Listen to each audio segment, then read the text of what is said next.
Scott is here sharing with us some great opportunities and options that most of us don't know about that can help you prepare accordingly and utilize the assets that you or your parents have basically developed or built over the years, that you can use them without losing them. Use them without losing them, right? That's right.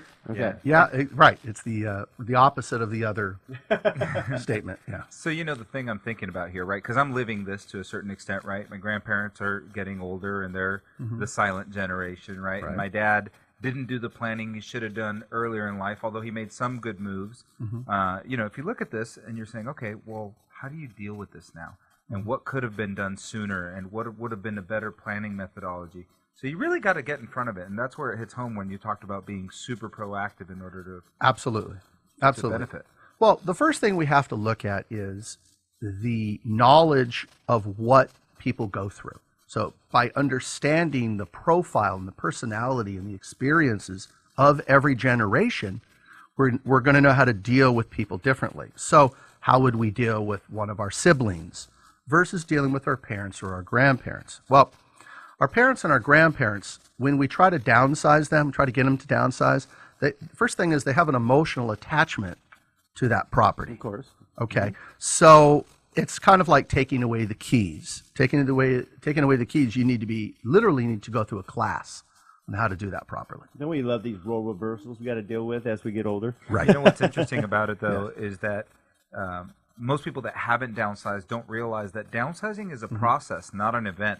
It's not something that happens overnight. There's multiple layers and phases to downsizing anything, whether it be a business or your lifestyle. Correct. So, for example, when you're downsizing, you made the perfect point. It's not an event.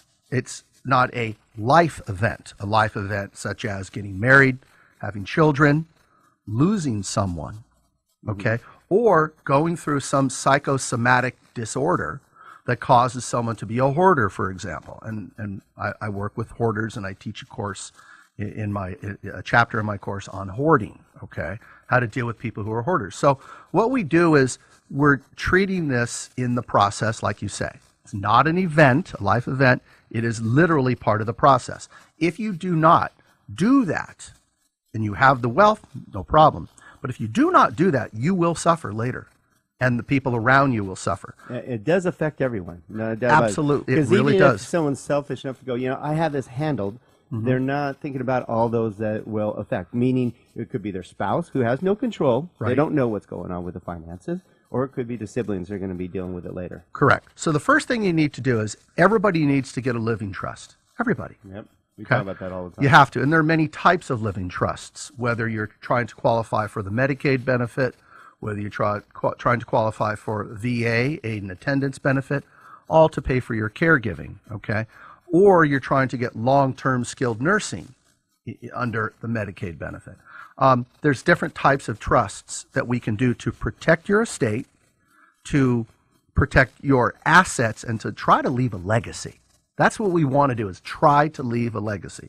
And if you're not able to, then you only have a pot of so much money. That pot of money will last only so long. So you may have to exhaust it, or you may have to try to budget with that pot of money, which is your estate. But mostly, you need to increase your cash flow. Bottom line. With all this conversation, we talked for 20 hours. What's my cash flow? Am I protected, and am I able to leave something? All right, again, you're here with the Don and Gino Real Estate and Finance Show on your hometown station, AM 1220 KHTS. We're here with Scott Cohen with Life Planning Companies, with Skyline Home Loans, and one of our partners that help a lot of you with stuff we all have to deal with in our lives. And just face it, you do have to deal with these things in your life. And it's better to actually be educated and knowledgeable, because you'd be surprised at what you can accomplish and do once you are educated. And Scott's got some unique tools that can help all of us deal with our aging population. So let's touch on a few of those, because we got, about around 5 minutes left. So I want to make sure they understand the power of some of these tools you have. Yes, I would say the most powerful of them all is the reverse mortgage. Now, I don't say that because I also do reverse mortgages.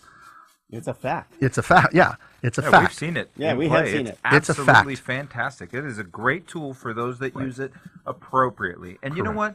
reverse mortgages have a bad rap, just like a lot of mortgages, right? If you had the wrong people use it the wrong way at the wrong time with the reverse mortgages that were available in the past, they could be dangerous. Correct. What you have to look at is, number one, you look at the propensity for the individual. Do they have a genetic disposition to be unhealthy, to diabetes, cardiovascular issues, cognitive issues such as dementia, etc. So bottom line, writing on the wall. That's right, writing on the wall. It's just a fact, and we're not trying to be mean here. It just is what it's a fact. You right? got to deal with it, and you got to plan for that to statistically happen to you. Right. And then, so you get your living trust done properly. You get your advanced healthcare directives done properly.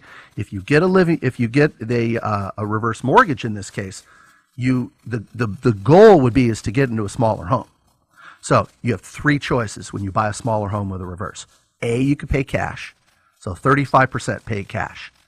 That means they've created dead equity. You can't use that money now until they sell the home again. Right.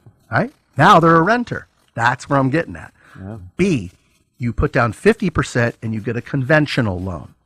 That's for someone who has good cash flow, that wants to leverage. That's smart.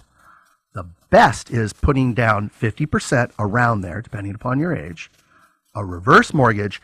And let's say you took a $400,000 home and you took your cash outlay of paying cash of $10,000 a year. If you did 50%, your cash outlay is $5,000 a year on the average, okay, with a 4% rate. You get a reverse, it's not $10,000 cash outlay. It's not $5,000 cash outlay. It's not 0% cash outlay. It's negative $5,000. It's $5,000 in your pocket because you're taking 50% of that money, and instead of putting it into the home, you're investing it conservatively, and you have no mortgage payment. That's the best. No mortgage payment. Did you hear that? That's right. Just don't crash your car if you're listening on the radio right now, or online at donandgino.com, DONANDGINO. And that's imperative. I mean, Right. no mortgage, and increasing their cash flow because they don't have the mortgage. That's right. And you've lived a better quality of life. You've stretched out your money. So if your property value increases 2% in value, remember your unintended consequence for a reverse mortgage is your balance will go up. Right. But if your property goes up 2% in value, it's a wash. The equity the equity position's virtually the same. And And let's if you look clarify. at historical rates, Right. historically, properties appreciate at 4% annually. That's right. Over 50, 40, 30-year terms. And, Right. and I have to clarify this because this is what we always hear, and this is where the siblings get involved. You can't go to reverse mortgage because you give up your equity. You don't give up your equity at all. No, you don't. Look, you're using equity. It's just unearned income. But if it goes up in value, it's earning the equity. It's off. The balance is just offset. Well, you still own your home, is what I'm getting at. People Correct. get a feeling when you go, you're giving up, and that's where the bank makes money. Is if you die before you use up all the equity, they make money. It's not. It's a loan against your home. Correct. And again, and I go back to downsizing is so important because if you don't, and you start to get that reverse mortgage to make modifications to your home to make it universally designed, meaning wheelchair accessible, no cracks, no ramps, lowered cabinets, plugs and switches brought closer to you. If you do that, and now you try to sell your home because you've modified it, Yeah.